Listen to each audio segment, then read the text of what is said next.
Weaving contract की बात कर रहे थे कि उसके अंदर हमने जो रिक्वेजिशन बनाई होती है हम यहाँ पे कॉल करा सकते हैं। अगर हम 2-3 कॉन्ट्रैक्ट बना रहे हैं तो कोई इशू नहीं है, उस रिक्वेजिशन की क्वांटिटी को हम ब्रेक करके बना सकते हैं। अगर एक बना रहे हैं तो एक ही बना देंगे कॉन्ट्रैक्ट, टोटल क्वांटिटी जितना रिक्वेजिशन की था। मगर ये है कि जितनी की आपने रिक्वेजिशन बनाई होती है आप उससे एक्सीड नहीं कर सकते। और एक और चीज़ नोट करें, यहाँ पे सेगमेंट नंबर जो है, ये सेगमेंट नंबर वही है जो हमने सेल्स ऑर्डर में डिस्क्रिप्शन में डाला था, क्लाइंट पीओ नंबर।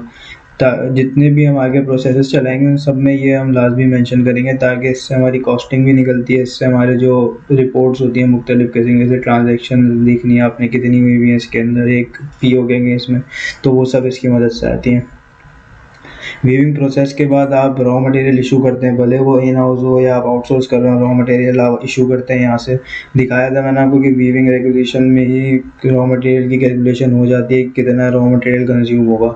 अगर इन केस कोई सिनेरियो ऐसा होता है डिफरेंट जिसमें उतनी इश्यूएंस नहीं होती है, तो आप जाके मैनुअली इसको बढ़ा सकते हैं।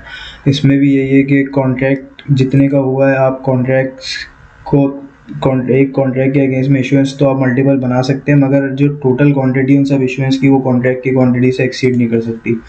अगर आप एक ही बना रहे हैं तो एक ही जाने देंगे, तो एक ही कॉन्ट्रैक्ट के अगेंस्ट में एक ही इशुएंस होगी, जितना के कॉन्ट्रैक्ट था उसके अगेंस्ट में टोटल इशुएंस आपने एक साथ कर दी। प्रोसीजर इसका भी सेम है, आप वेयर हाउस सेलेक्ट करते हैं, किस वेयर हाउस से आपका जो है रॉ मटेरियल इशू हो रहा है, किस पार्टी को आप इशू कर रहे हैं। अगर आउटसोर्स, अगर इन हाउस है तो फिर आप इसमें यहाँ पे अपना जो डिपार्टमेंट है जिसको आप इशू कर रहे हैं वो डाल देते हैं। डिस्क्रिप्शन आ गई, यहाँ पे सेगमेंट दोबारा देखें, मैं वही जो नंबर हमने क्लाइंट पीओ नंबर है और प्रोडक्ट और ये सब खुद ही ऑटो कॉल हो जाता है कॉन्ट्रैक्ट से, क्वांटिटी यहाँ डिफाइन कर देते हैं। इसके बाद फिर है आपका कंप्लीट प्रोसेस। कंप्लीट प्रोसेस ये होता है कि जब आपका प्रोडक्शन हो जाती है तो आपके पास फिर जो आपका फिनिश गुड होता है वो आ रहा होता है आपका वापसी, जो भी आपने रॉ मटेरियल इशू किया होता है उससे।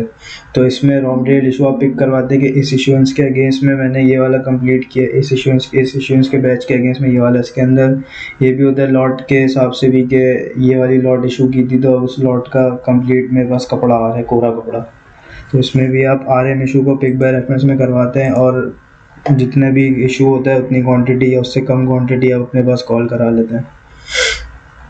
और यहाँ से आपके वीविंग का जो है प्रोसेस कंप्लीट हो जाता है। जब वीविंग का प्रोसेस कंप्लीट हो जाता है तो उसके बाद आप नेक्स्ट स्टेप की तरफ बढ़ जाते हैं अपने, जो कि रिबनिंग का होता है।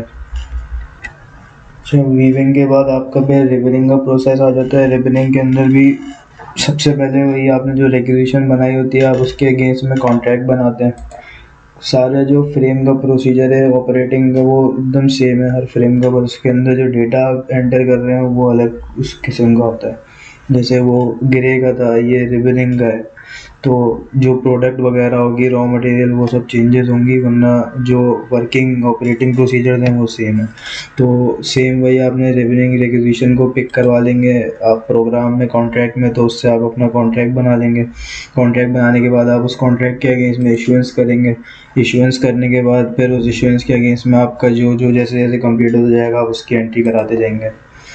इन सब में जो रॉ मटेरियल की कैलकुलेशन होगी और जितनी भी सर्विस चार्जेस और ये सब सॉफ्टवेयर जो है खुद ही कैलकुलेट कर रहा होगा, क्योंकि हमने बिल ऑफ मटेरियल में डिफ़ाइन किया हुआ है कंजम्पशन और वेस्टेजेस और जो भी चीज़ें रिक्वायरमेंट्स होती हैं उसकी प्रोडक्शन की।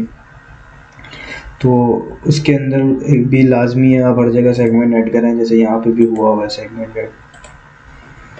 उसके बाद फिर जब रिबनिंग कंप्लीट हो जाती है तो फिर आप अपने नेक्स्ट स्टेप की तरफ चले जाते हैं।